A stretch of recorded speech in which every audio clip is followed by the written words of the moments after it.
자, 오늘은 하나님의 구속사에서 아주 중요한 사건을 함께 만나보려고 합니다. 그 사건이 뭐냐면 여호와의 유월절입니다. 모세와 바로의 마지막 대결인 제12라운드의 결전을 눈앞에 두고 하나님은 모세와 아론을 불러서 이스라엘 자손들로 하여금 여호와의 유월절을 지키도록 명령하십니다. 여러분, 여호와의 유월절은요, 하나님께서 애굽의 모든 장자들을 다 치실 때에 이스라엘 자손들의 장자는 어린 양의 피를 통해서 구원을 받은 사건을 기념하는 절기입니다. 오늘 본문 13절과 14절 말씀을 보면 내가 애굽 땅을 칠 때에 그 피가 너희가 사는 집에 있어서 너희를 위하여 표적이 될지라. 내가 피를 볼 때 너희를 넘어가리니 재앙이 너희에게 내려 멸하지 아니하리라. 너희는 이날을 기념하여 여호와의 절기를 삼아 영원한 규례로 대대로 지킬지니라. 하나님은 드디어 바로에게 마지막 10번째의 재앙을 내리려고 하십니다. 이 10번째의 재앙을 끝으로 바로는 하나님께 무조건 항복을 하게 될 것입니다. 바로는 이스라엘 자손들을 애굽에서 다 내보내게 될 것입니다. 이스라엘 자손들의 출애굽이 드디어 현실로 그리고 눈앞에 다가오고 있는 것입니다. 중요한 것은 애굽의 장자들을 치시는 하나님의 이 심판이 사람과 가축들에게만 임하는 심판이 아니라 애굽의 모든 신들까지도 함께 심판을 받는다고 하는 사실입니다. 하나님은 이 사실을 강조하기 위해서 모세에게 이렇게 말씀하십니다. 본문 12절 말씀을 보면 내가 그 밤에 애굽 땅에 두루 다니며 사람이나 짐승을 막론하고 애굽 땅에는 모든 처음 난 것을 다 치고 애굽의 모든 신을 내가 심판하리라. 나는 여호와라. 하나님께서 애굽의 장자들을 치시는 이 심판은 바로와 바로의 신하들과 애굽의 백성들에게만 내리는 심판이 아니요, 애굽의 모든 신들까지도 함께 심판하는 일이라는 사실을 하나님은 분명하게 짚고 계시는 것입니다. 여러분, 바로와 애굽의 백성들은요, 그들 나름대로의 신앙을 가지고 있습니다. 물론 그들의 신앙은 여호와 하나님을 믿는 신앙이 아닙니다. 애굽의 우상의 신들을 믿는 신앙입니다. 그런데 보십시오. 바로와 애굽의 백성들이 믿고 있는 애굽의 신들은요, 하나님께서 애굽에 재앙을 내리실 때마다 전혀 힘을 쓰지 못했습니다. 미동조차 하지 못했습니다. 바로와 애굽의 백성들이 믿고 있는 애굽의 모든 신들은 하나님께서 애굽의 모든 장자들을 치실 때에도 전혀 발을 돕지 못했습니다. 전혀 애굽의 장자들을 지키지 못했습니다. 여러분, 우리가 상식적으로 생각을 해봐도요, 만일에 애굽을 지켜주는 신들이 정말로 있다고 한다면 하나님께서 애굽에 재앙을 내리실 때마다 그 신들은 뭔가 힘을 보여줘야만 했었습니다. 정말로 애굽의 신들이 따로 있다고 한다면 하나님께서 애굽에 재앙을 내리실 때마다 애굽의 모든 신들이 똘똘 뭉쳐서라도 하나님께 대항을 했어야 합니다. 그러나 애굽의 모든 신들은 힘을 한 번도 사용해 보지 못했습니다. 하나님께 전혀 대항 한번 해보지도 못했습니다. 애굽의 모든 신들은 애굽의 모든 장자들이 다 죽임을 당할 때에도 움직이조차 전혀 없었습니다. 예, 애굽의 모든 신들은 사실은 가짜였더라, 그 말입니다. 애굽의 모든 신들은 사실은 사람들이 만들어낸 가짜 신이요, 그리고 존재하지도 아니하는 헛된 우상이었더라, 그 말입니다. 여러분, 이 세상에 있는 나라들과 그리고 모든 백성들은요, 그들 나름대로 수많은 신들을 믿고 있습니다. 수많은 종교들과 그리고 다양한 형태의 신앙들을 가지고 있습니다. 그러나 우리는 이것을 알아야 합니다. 이 세상에는 오직 하나님 한 분만이 유일하신 신이십니다. 이 세상에는 오직 여호와 하나님만이 유일한 신으로 존재할 뿐입니다. 여호와 하나님만이 참신이시요 여호와 하나님만이 유일하신 신이십니다. 유일하게 존재하시는 그 하나님은 스스로 존재하시는 분이십니다. 그리고 전능하신 분이십니다. 바로 그 하나님 여호와께서 천지와 만물을 만드시고 인간을 창조하시고 영적인 모든 존재들까지 다 창조하셨습니다. 이 세상에 존재하고 있는 모든 것들은 사람이든 물질이든 자연이든 그리고 영물이든 간에 다 하나님께서 만드셨습니다.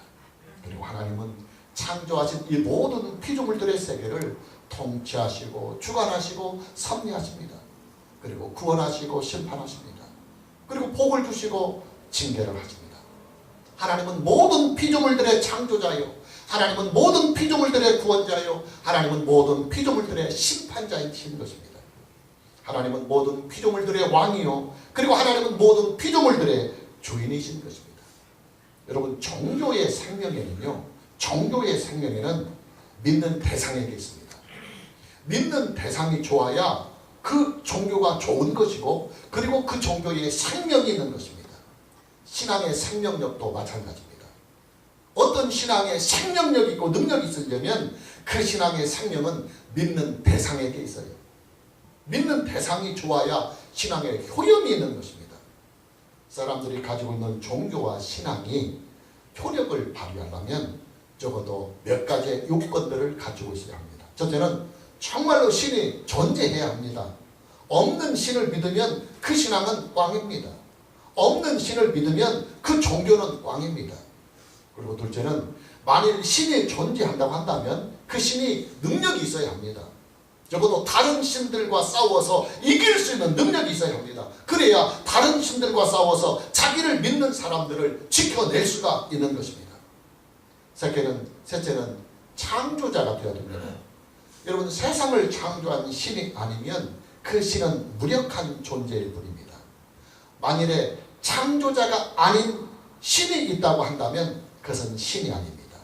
왜 신이 아니냐면 창조자가 아닌 신은 결국은 피조물이라고 하는 사실이에요. 피조물은 신이 될 수가 없어요. 여러분, 피조물은 신이 될 수가 없습니다. 피조물은 피조물일 뿐입니다.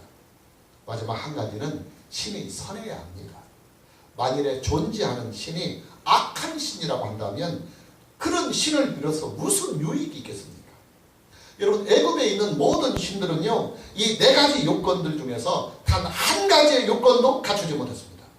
여러분, 이 세상에 사람들이 믿고 있는 모든 신들은요, 이 네 가지의 요건들 중에서 단 한 가지의 요건도 갖추지 못했습니다. 그러나 여호와 하나님은 이 네 가지의 요건들 뿐만이 아니라 신으로서의 모든 요건들을 완벽하게 갖추신 분이십니다.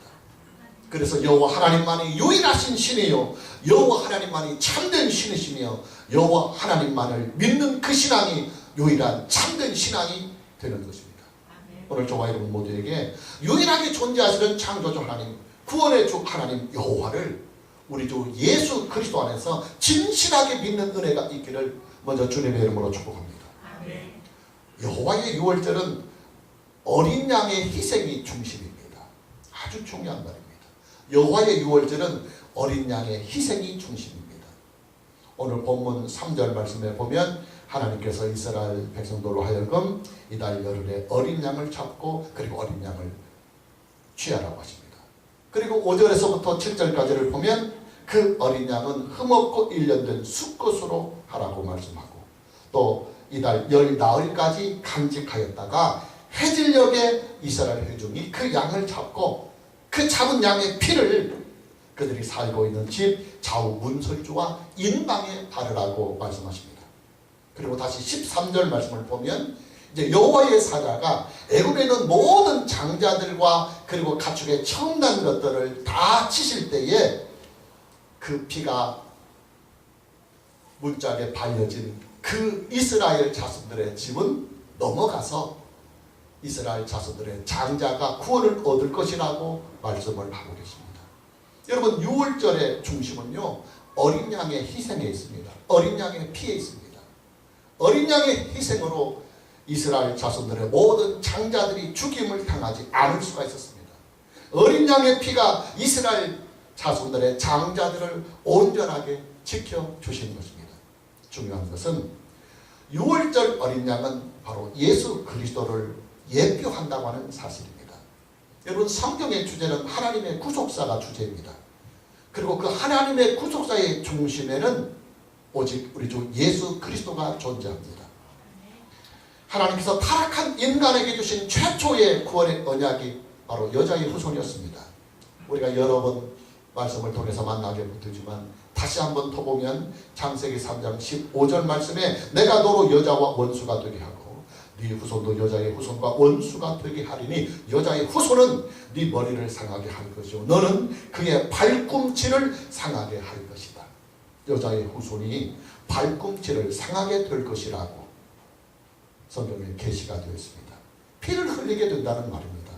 좀 더 구체적으로 말씀을 드리면 피를 흘리고 죽음을 당하게 될 것이지만 그리고 다시 살아날 것이라고 하는 계시입니다. 그래서 발꿈치가 상하는 것입니다. 자, 창세기 3장 15절에서 약속해 주신 여자의 후손은 하나님의 구속사의 진행의 과정에서 하나님의 어린 양으로 계시가 됩니다. 그 어린 양이 피를 흘리며 죽임을 당함으로 우리의 죄를 대신하는 것입니다. 여러분, 6월절 어린 양은요, 이스라엘 장자들을 대신하여 죽임을 당하는 희생양입니다.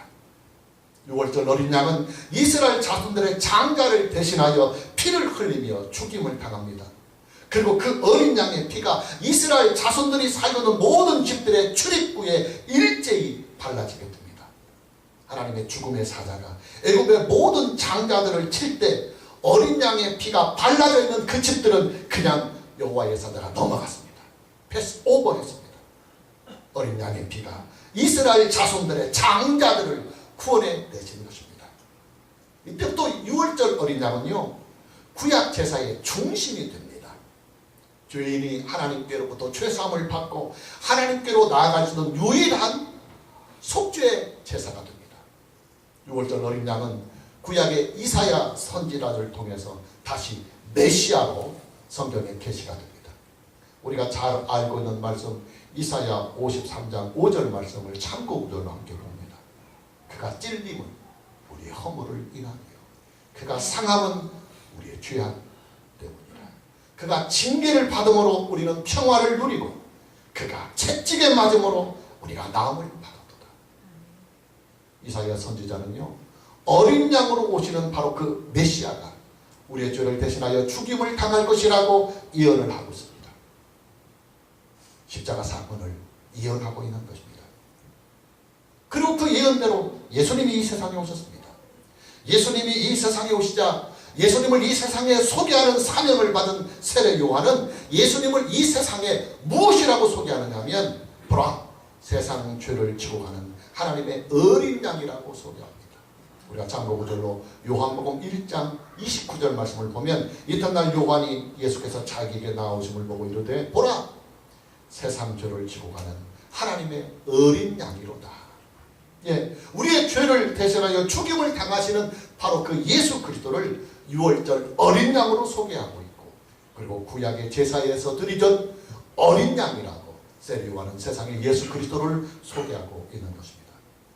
그리고 이제 성경의 마지막적인 요한계시록에 보면 특히 요한계시록 5장 11절에서 14절 말씀을 보면 예수 그리스도를 다시 어린 양으로 소개하고 있습니다.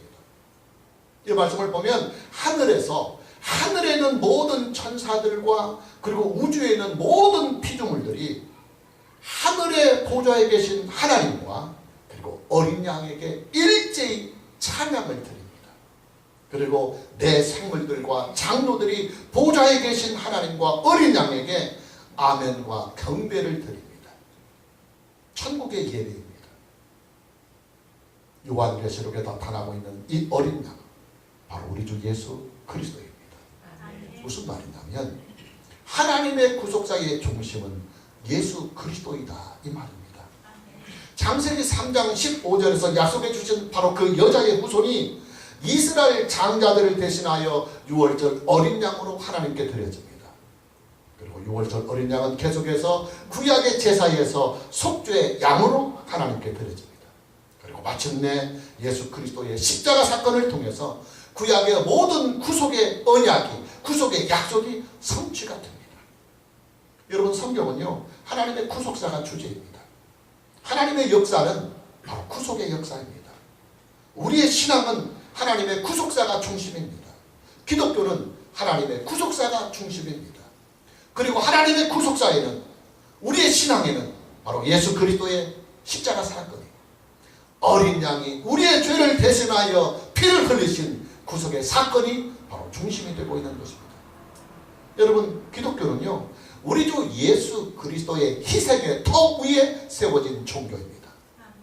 저와 여러분의 믿음은요, 우리 주 예수 그리스도의 속죄하신 그 피 위에 세워진 신앙입니다. 구원은요 우리의 행위나 우리의 공로나 우리의 의가 아니라 우리 주 예수 그리스도의 죽음과 그리고 부활에 근거하고 있습니다. 저와 여러분의 기도가 응답이 되는 이유도 우리들 자신들의 공로나 우리들의 기도에 무슨 언변이 좋아서 하나님을 설득해서 기도의 응답이 오는 것이 아니라 오직 하나님 우편에서 우리를 중보해 주시는 예수 그리스도의 은혜에 우리의 기도의 응답이 있는 것입니다. 저와 여러분이 누리고 있는 삶의 축복도 마찬가지입니다. 우리 주 예수 그리스도 안에서 하나님의 자녀가 된 저와 여러분들을 향하신 하나님의 사랑이요 하나님의 은혜요 하나님의 긍휼에 저와 여러분의 삶에 축복이 있는 것입니다. 여러분 6월절 어린 양은요 이스라엘 자손들의 장자들을 대신하여 죽임을 당하신 희생의 양입니다. 예수 그리스도의 십자가 사건은 저와 여러분의 구속을 위한 하나님의 독생자의 희생인 것입니다. 이 희생이 있기에 저와 여러분의 믿음이 존재합니다. 예수 그리스도의 이 희생이 있고 어린 양의 피가 있기에 우리의 구원이 존재하고 기독교가 존재하고 그리고 교회가 존재하는 것입니다. 이뿐만이 아니에요. 우리의 죄를 대속하셔 속죄의 제물이 되신 예수님은 3일 만에 죽은 자 가운데서 다시 살아나셨습니다. 그리고 지금은 하나님 우편에서 우리를 중보하고 계십니다. 우리를 중보하시는 예수님은 전적으로 우리의 구원을 책임져 주십니다. 그러기에 저와 여러분의 믿음은 단 하나도 잃어버리지 않는 것이고 저와 여러분의 믿음은 단 하나도 헛됨이 없는 것입니다. 왜냐하면 저와 여러분의 믿음에 대한 중보와 그리고 저와 여러분에 대한 믿음의 모든 약속의 성취를 불하여 성찬하사 하나님 우편에서 중보하시는 그리스도께서 보증해 주시고 중보해 주시고 계시기 때문입니다. 오늘 저와 여러분 모두에게 평생을 우리 주 예수 그리스도 안에서 하나님을 믿으며 사는 은혜가 있기를 주님의 이름으로 축복합니다. 여호와의 유월절은 이스라엘 자손들의 새로운 출발의 날입니다. 새로운 출발의 날입니다. 오늘 본문 1절과 2절 말씀을 보면 여호와께서 애굽 땅에서 모세와 아론에게 일러 말씀하시되 이 달을 유월절을 하는 그리고 이스라엘 백성들의 출애굽을 하는 그 달을 너희에게 달의 시작 곧 해의 첫 달이 되게 하라. 여러분 유월절은요 이스라엘 자손들이 430년간의 애굽의 종살이에서 해방이 되는 날입니다. 바로의 그 모질고 험악한 핍박으로부터 마침내 해방을 받는 날입니다. 그러나 이런 일들보다도 더 중요한 것이 있습니다. 그게 뭐냐면 여호와 하나님께서 이스라엘 자손들의 하나님이 되셨다고 하는 사실이에요. 이스라엘 자손들이 여호와 하나님의 백성이 되었다고 하는 이 사실이 더 중요한 것입니다. 여러분 하나님께서요 이스라엘의 하나님이 되시고 또 이스라엘 자손들은 여호와 하나님의 백성이 되었다고 하는 이 사실은 무엇을 말하느냐 하면 이제부터 여호와 하나님과 이스라엘 자손들의 사이에는 신앙의 관계가 맺어졌다는 말입니다. 하나님은 이스라엘 자손들이 믿고 섬겨야 할 신앙의 대상이 되셨습니다. 이제 또 이스라엘 자손들은 그들을 구원하신 여호와 하나님을 믿고 따라야 합니다. 오직 하나님 한 분만을 예배하며 경외하며 또 하나님께 순종해야 하는 신앙이 그들에게 의무로 주어졌습니다.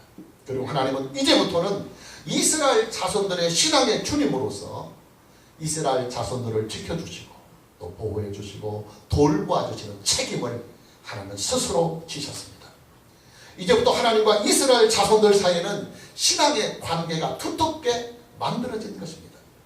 하나님은 이스라엘의 신앙의 주님이 되셨고 이스라엘은 하나님을 믿고 섬기는 믿음의 백성이 된 것입니다. 그러기에 유월절 사건은요 이스라엘 자손들의 역사의 새로운 전환점이 되는 사건입니다. 이스라엘 자손들이 이제는 거국적으로 온 백성이 온 나라가 신앙의 나라로 신앙의 민족으로 신앙의 공동체로 여호와 하나님의 공동체로 다시 태어나는 역사적인 순간인 것입니다. 하나님은 이 새로운 역사를 이스라엘 자손들에게 주시면서 유월절 규례를 주시는 그 날을 아예 이스라엘 자손들에게 새 날로 선포해 주셨습니다.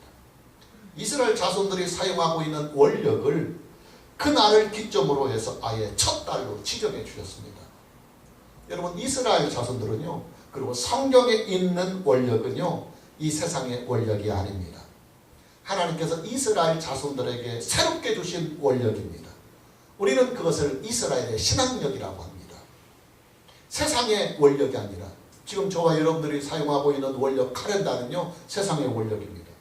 그러나 이스라엘 자손들, 그리고 성경에 있는 모든 원력들은 세상의 그 카렌다에 있는 원력을 기준으로 한 것이 아니고 하나님께서 유월절 사건을 통하여 새롭게 만들어주신 신앙의 원력, 신앙의 원력으로 기록이 된 것입니다. 여러분, 하나님은요, 이스라엘 자손들을 향하신 분명한 뜻이 있습니다.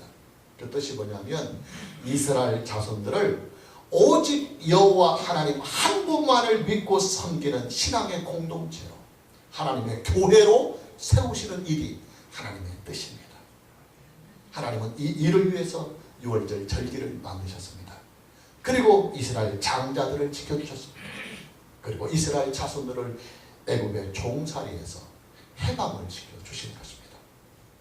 그렇다면 여러분, 저와 여러분이요, 이스라엘의 출애굽 사건과 그리고 여호와의 유월절 사건을 통해서 우리는 무엇을 만나야 하느냐면 하나님께로 향하는 우리의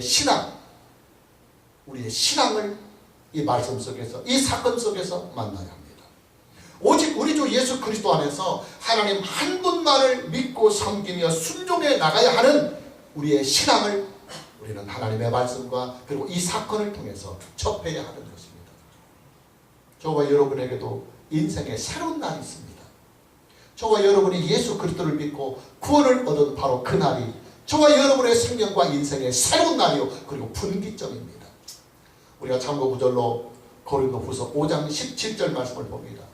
그런즉 누구든지 그리스도 안에 있으면 새로운 피조물이라. 이전 것은 지나갔으니 보라 새 것이 되었도다. 할렐루야. 아멘. 예수 그리스도를 믿는 저와 여러분은요, 믿기 이전의 사람이 아닙니다. 믿기 이전의 인생이 아닙니다. 예수 그리스도 안에서 새롭게 태어난 생명이고 예수 그리스도 안에서 새롭게 태어난 인생인 것입니다. 어떻게 새롭게 태어났느냐? 예, 하나님과 나 사이가 예수 그리스도 안에서 신앙의 관계로 새롭게 태어난 것입니다. 하나님은 우리 주 예수 그리스도 안에서 내 신앙의 주님이 되시고 나는 우리 주 예수 그리스도 안에서 하나님을 믿고 섬기며 예배하는 믿음의 사람이 된 것입니다. 그래서 믿음을 관계라고 하는 것입니다. 여러분, 기독교의 믿음은 관계입니다. 하나님과 내가 구속의 주님이신 그리고 중보자이신 예수 그리스도 안에서 하나님은 내 신앙의 주님이 되시고 나는 하나님을 믿고 섬기며 예배하는 믿음의 사람이 된 것입니다. 그리고 한번 이 신앙의 관계가 형성이 되면요, 이 관계를 평생 동안 그리고 영원히 지켜가야 합니다. 이 관계가 깨지거나 틀어지면 그때부터는 하나님의 징계가 따릅니다. 여러분, 이스라엘의 역사를 보십시오. 이스라엘의 역사는요, 한마디로 말하면 징계의 역사입니다. 징계의 역사입니다. 하나님과의 신앙의 관계가 되어지니까 이렇게 하나님께서 그들에게 은혜를 주어서 하나님의 백성으로 삼고 이스라엘 백성의 하나님이 되고 그리고 이스라엘 자손들은 하나님의 백성이 된 이 신앙의 관계가 나중에 해이해져서 깨지고 마니까 그에 따른 징계가 이스라엘의 역사 속에 남게 되는 것입니다. 오늘 저와 여러분 모두에게 우리 주 예수 그리스도 안에서 하나님과의 이 신앙의 관계가 두텁게 잘 이어져가는 은혜가 있기를 주님의 이름으로 축복합니다. 자, 마무리합니다. 여호와의 유월절은 예수 그리스도의 십자가 사건으로 이미 성취가 되었습니다. 여호와의 유월절은 이 절기는 이미 예수 그리스도의 십자가 사건으로 완성이 되었습니다. 따라서 예수 그리스도의 십자가의 사건으로 말미암아 유월절 절기는 성경에서 폐지되었습니다. 참것이 왔으니까 예표는 사라져야 마땅합니다. 그리스도가 왔으니까 어린 양은 당연히 사라져야 합니다. 지금 우리가 계속해서 하나님께 나아갈 때 어린 양을 계속 잡을 수 없잖아요. 이미 참된 어린 양이신 본체의신 하나님의 독생자가 사람이 되어서 우리의 죄를 단 한 번의 제사로 완전하고도 영원한 속죄의 제사를 드리셨기 때문에 우리는 다시 양을 잡지 않고 우리를 대신하여 속죄의 대물이 되신 예수 그리스도를 믿음으로 말미암아 하나님께 나아가는 것입니다. 그래서 유월절 절기를 우리는 신약에서 지키지 아니하는 것입니다. 그리스도께서 피를 뿌려주셨으니까 당연히 어린 양의 피는 사라져야만 하는 것입니다. 다만 유월절 절기의 그 신앙은 예수 그리스도 안에서 성찬 예식을 통하여 계속 이어져 갑니다. 그 신앙은 여러분, 성찬 예식은 이름과 기다림의 신앙입니다. 굉장히 중요한 말입니다. 우리가 하나님 앞에서 드려지는 성찬 예식은 이름과 기다림의 신앙이 담겨 있습니다. 이름이란 무엇을 이루냐면 예수 그리스도께서 우리의 죄를 속죄하신 이름입니다. 할렐루야. 아멘. 이미 이루어 주신 예수 그리스도의 그 대속의 은혜를 우리는 성찬 예식을 통하여 떡을 떼며 그리고 포도의 잔을 마시면서 이미 성취된 그리스도의 구속의 은혜를 감사하며 기뻐하며 그리고 더욱 충만케 하는 것입니다. 그러나 이것이 전부가 아닙니다. 성찬 예식에는 기다림이 있습니다. 그 기다림이 뭐냐면 예수 그리스도의 재림입니다. 예수 그리스도의 재림을 통하여 하나님의 구원의 은혜가 완성이 되기 때문에 우리는 그 완성된 하나님의 구원의 역사, 우리로 하여금 영생하는 몸을 새롭게 입히시고 그 영생하는 새로운 몸으로 아버지가 계신 그 천국에서 영원히 하나님을 예배하며 하나님이 우리에게 주신 장막에서 살 수 있는 그 영생과 영원의 은혜를 우리는 기다리고 있는 것입니다. 예배도 마찬가지예요. 우리의 예배는 크게 두 개입니다. 하나는 이름에 대한 감사, 예수 그리스도의 십자가 사건과 부활의 사건을 통해서 그리고 지금도 중보하시는 그 은혜를 통하여 우리의 구원을 이미 이루신 하나님께 우리의 구속의 주님이신 예수 그리스도 안에서 감사와 영광을 드리는 것이 예배입니다. 그러나 이것이 전부가 아니에요. 예배는 소망이 있습니다. 기다림이 있습니다. 그 기다림이 뭐냐면 우리의 믿음을 완성시킬, 우리에게 주신 이 구원을 완성시킬 구원의 주님이신 예수님이 다시 오셔야만 합니다.